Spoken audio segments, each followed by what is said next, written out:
Hello दोस्तों, आज हम आपके लिए बहुत ही रोचक और ज्ञानवर्धक कहानी लेकर आए हैं। कहानी पसंद आए तो लाइक शेयर करना ना भूलें। तो चलिए कहानी पर चलते हैं। पुराने समय की बात है। एक गांव में एक किसान परिवार रहता था। उस परिवार में 3 बेटियां और एक बेटा, जो कि सबसे छोटा होता है। बेटियों के बड़े होने के कारण बेटियों की शादी हो जाती है।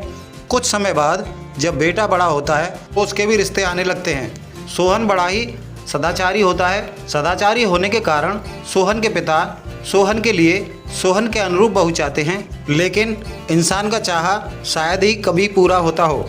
जो रिश्ता सोहन के लिए पक्का होता है, वह लड़की सुनीता अपने मायके में किसी और लड़के को चाहती थी, लेकिन परिवार वाले उसकी मर्जी के खिलाफ शादी सोहन के साथ कर देते हैं और सुनीता शादी होकर सोहन के साथ अपने ससुराल आ जाती है। और अपने ससुराल में कुछ समय रहने के बाद रक्षाबंधन का समय आता है तो सोहन के साथ सुनीता अपने मायके आती है और त्यौहार मनाने के बाद सोहन के ससुराली जन अगली सुबह सुनीता को बड़ी हंसी खुशी से सोहन के साथ विदा कर देते हैं। पहले के समय में पैदल के रास्ते अधिक थे, इसीलिए सोहन और सुनीता दोनों पैदल ही अपने घर के लिए जा रहे थे। रास्ते में चलते चलते सुनीता को प्यास लगती है और एक बगीचे के पास रास्ते के किनारे रस्सी और बाल्टी कुएं पर रखी दिखाई देती है। कुएं पर रस्सी और बाल्टी देखकर सुनीता सोहन से कहती है, स्वामी, मुझे बहुत प्यास लगी है, क्यों ना इस कुएं पर जाकर थोड़ी प्यास बुझा ली जाए। इस पर सोहन कहता है, हाँ हाँ क्यों नहीं प्रिय, चलो पानी पी लेते हैं। कुएं पर पहुंचकर सोहन ने सुनीता को कुएं के पास हरी हरी घास पर बिठा दिया और स्वयं पानी खींचने के लिए कुएं पर आगे बढ़ा और रस्सी बाल्टी लेकर कुएं में फांस दिए। बाल्टी भर जाने पर सोहन बाल्टी को ऊपर खींचने लगा कि अचानक पीछे से आकर सुनीता ने सोहन में धक्का दे दिया और सोहन कुएं में जा गिरा। सोहन में धक्का देने के बाद सुनीता अपना सामान लेकर वापस अपने मायके आ जाती है और परिवार वालों से कहती है कि आपका दामाद मुझसे मारपीट करके और मुझे छोड़कर चला गया है। मैं रोती रह गई, मैं जाती भी तो कहाँ जाती, इसलिए मैं वापस अपने घर आ गई हूँ। इस पर घरवाले बोले, ठीक है बेटी, तू चिंता मत कर, वह कभी तो आएगा, हम उससे अपना हिसाब चुकता कर लेंगे। इधर कुएं में गिरा हुआ सोहन अपने चारों हाथ पैर फैलाकर पानी पर पीठ के बल लेट जाता है और कुआं सकरा होने के कारण सोहन अपने हाथ और पैर कुएं के किनारों से अड़ा लेता है और किसी राहगीर का आने का इंतजार करने लगता है। सुबह का समय था, इसीलिए पशु चराने वाले ग्वारिया वहाँ से गुजर रहे थे। ग्वारिया लोग अपना खाने पीने का बंदोबस्त हमेशा अपने साथ रखते थे और पानी खींचने के लिए रस्सी बाल्टी भी साथ में रखते थे। उनमें से एक ग्वारिया पानी पीने और पानी लेने के लिए उस कुएं पर आता है और जैसे ही ग्वारिया ने अपनी बाल्टी कुएं में डाली, वैसे ही कुएं में गिरे सोहन ने पकड़ लिया। सोहन के द्वारा बाल्टी पकड़ते ही ग्वारिया घबरा गया और घबराहट में बोला, अरे भाई, कुएं में क्या कोई भूत है? तो कुएं से सोहन बोला, अरे भाई, मैं कोई भूत नहीं हूँ, मैं एक समय का मारा इंसान हूँ और कुएं में गिर गया हूँ। अगर आपकी रहमत हो जाए तो मुझे बाहर निकाल लो। इतना सुनते ही ग्वारिया अपने बाकी साथियों को बुलाने चला जाता है और उन्हें अपने साथ लेकर कुएं पर वापस आता है और ग्वारिया अपने साथियों की मदद से कुएं में गिरे सोहन को बाहर निकाल लेता है। कुएं से बाहर निकलकर सोहन सभी लोगों का शुक्रिया अदा करता है और कुछ समय वहीं किसी पेड़ के नीचे बिताने और गहराई से सोचने के बाद शाम के समय फिर से अपनी ससुराल वापस लौट जाता है। सोहन के वापस आ जाने पर ससुराली जन गुस्से को छुपाते हुए उससे पूछताछ करने के लिए सोहन की सास को आगे कर देते हैं। सास पूछने लगती है, क्या हुआ सोहन, तुम तो चले गए थे, फिर वापस कैसे आ गए? इस पर सोहन अपनी सास से अपने साथ गुजरे मामले को छुपाकर कहता है कि माँ जी, मेरा दिमाग घूम गया था, इसीलिए मैं तुम्हारी बेटी को छोड़कर चला गया था, लेकिन मुझे रास्ते में कुछ लोगों ने समझाया, तब मेरी समझ में आया कि मैं बहुत बड़ी गलती कर रहा था, इसलिए मैं अब आगे से कोई भी गलती नहीं करूँगा और तुम्हारी बेटी को हमेशा खुश रखूँगा।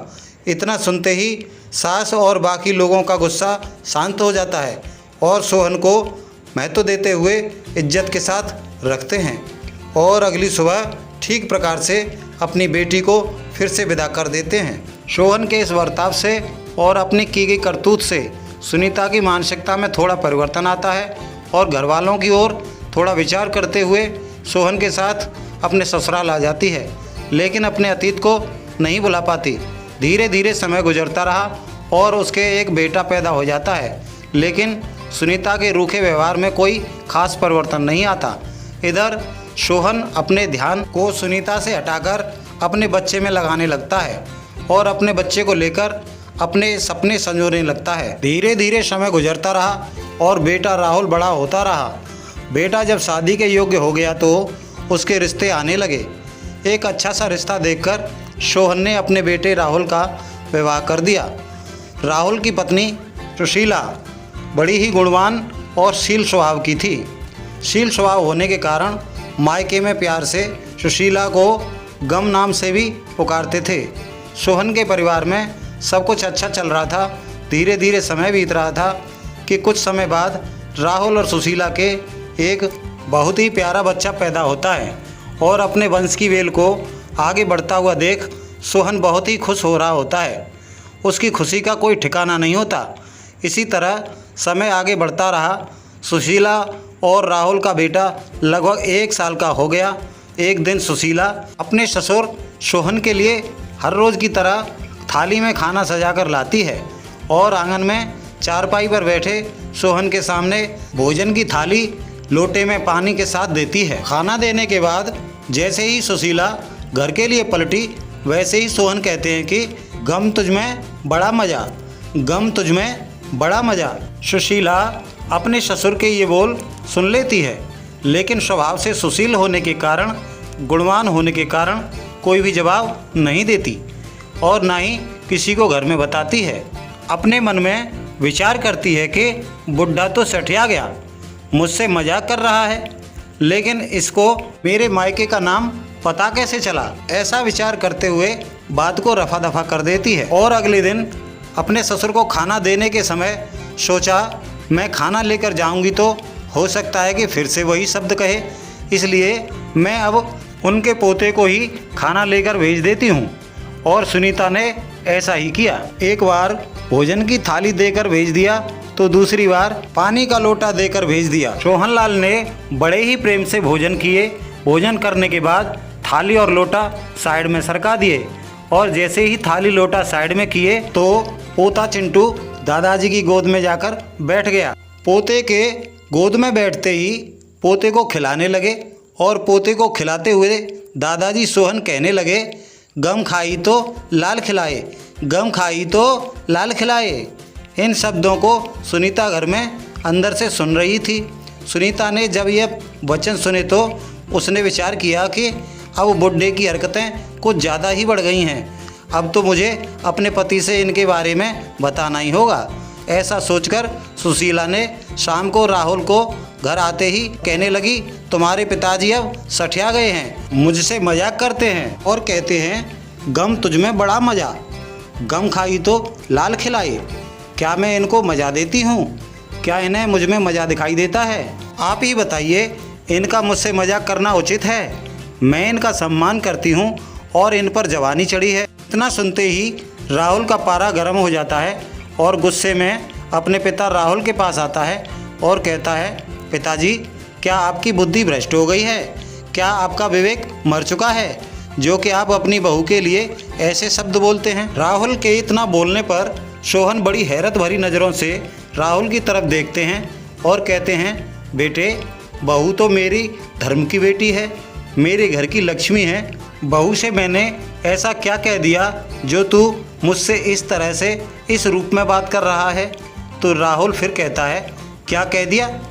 आप पूछ रहे हैं क्या कह दिया? आप कहते तो हैं कि गम तुझमें बड़ा मज़ा, गम खाई तो लाल खिलाए। तो इस पर सोहनलाल कहते हैं, इसमें क्या गलत है, क्या बुरा है? बेटा बताओ तो सही। पिताजी क्या आप नहीं जानते, गम तुम्हारी बहू का नाम है और उसके बारे में आप ऐसे शब्द कहेंगे तो? रुको बेटा, सोहनलाल रोकते हुए कहते हैं, बेटा बहू का नाम तो सुशीला है ना? हाँ, लेकिन उसके मायके का नाम गम भी है। तो बेटा मैं नहीं जानता था कि तुम्हारी बीवी का नाम गम भी है, लेकिन मैंने उससे नहीं कहा बेटा, मैंने तो अपनी किस्मत से कहा। और तू ज़्यादा जानना चाहता है तो अपनी माँ को बुला ला और यहाँ मेरे पास बैठ, तब तुझे पता लगेगा कि मैंने किससे कहा और क्यों कहा। राहुल अपनी माँ को बुलाकर लाता है और अपने पिता सोहन के पास बिठा देता है। सोहनलाल अपने अतीत को अपनी बीवी यानी राहुल की माँ से दोहराने को कहते हैं। जब अपने पिता के कुएं वाली घटना को सुनकर बेटा राहुल को बड़ा खेद होता है और इस पर सोहनलाल कहते हैं, बेटा, मैंने जो शब्द कहे थे उनका पूरा सच यह है कि अगर मैंने गम नहीं खाई होती तो मेरा घर बसने से पहले ही उजड़ जाता और ना ही मैं तुम्हें देख पाता और ना ही तुम्हारे बच्चों को, और ना ही मुझे खाट पर बैठे भोजन मिल पाते। बहू खाट पर बैठे हुए मेरे लिए जब भोजन लाई तो मैंने कहा था गम तुझ में बड़ा मज़ा, और आज तुम्हारी शादी के बाद मैंने अपने पोते को अपनी गोद में खिलाया, तब मैंने कहा था गम खाई तो लाल खिलाए। अगर उस समय मैंने गम ना खाई होती तो बेटा क्या यह सब मैं देख पाता? इसलिए मैंने उस समय गम खाई तो आज मेरा घर संसार सब आबाद है। तुम्हें और तुम्हारे बच्चे यानी मेरे पोते आज सबको मैं देख पाया हूँ। इतना सुनते ही बहू सुशीला और बेटा राहुल दोनों अपनी गलतफहमी पर अफसोस जताते हैं और पिताजी से माफ़ी मांगते हुए उनके पैरों में गिर जाते हैं और कहते हैं, पिताजी हमें माफ़ कर दीजिए, हमने आपको गलत समझा, हमसे भूल हो गई। इधर पत्नी भी अपने पति राहुल के चरणों में गिर जाती है, स्वामी मुझे भी आप माफ़ कर दीजिए क्योंकि मुझसे भी बहुत बड़ी भूल हुई है। मैंने आपको हमेशा नज़रअंदाज किया, लेकिन आज मुझे सच में समझ आया कि अपना परिवार, अपना घर संसार अपना ही होता है। बाहर तो दूर के ढोर सुहावने होते हैं, अपने घर संसार जैसा सुख कहीं नहीं है, कहीं नहीं है। इस पर सोहनलाल सच्चे हृदय से सबको माफ़ कर देते हैं और सभी को अपने हृदय से लगा लेते हैं और खुशी खुशी रहने लगते हैं। कहानी यहीं पर समाप्त होती है। दोस्तों, अगर हमारी कहानी आपको अच्छी लगी हो तो अब तो लाइक कर दीजिए और ऐसी ही रोचक कहानियाँ सुनने के लिए, देखने के लिए PKN स्टोरी चैनल को सब्सक्राइब कर लीजिए। मिलते हैं अगली वीडियो में, तब तक के लिए नमस्कार।